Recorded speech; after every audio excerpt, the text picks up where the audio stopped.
Departe, departe de casă, sub o dungă subțire de cer. Departe, departe de casă, sub o dungă subțire de cer.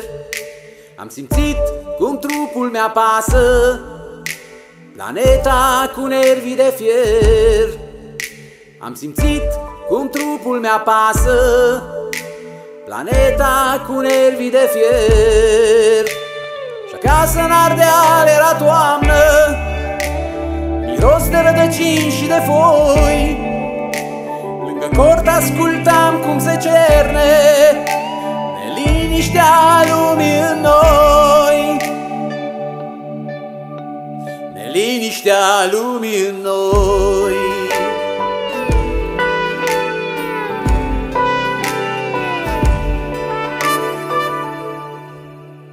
Și acolo, lângă o țuică de prune, în altă câmpie și în alt oraș, am auzit deodată pe unde o doină de Dumitru Fărcaș.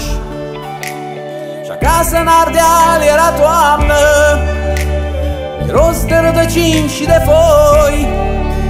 Lângă cort ascultam cum se cerne neliniștea lumii în noi.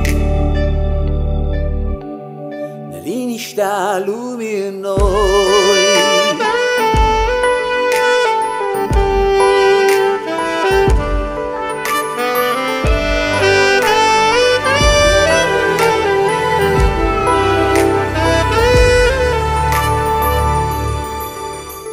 Cuvântul se rosti de la sine ca o încinsă cărămidă arsă.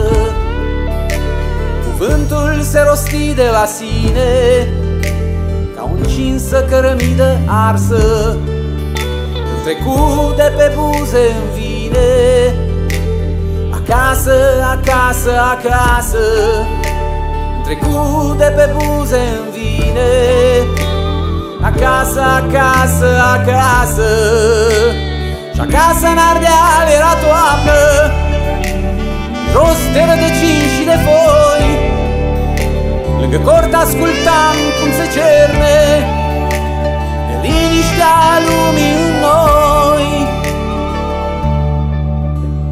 Neliniștea lumii în noi.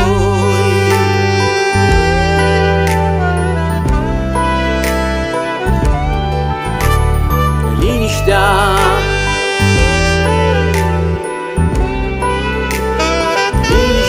lumii în noi.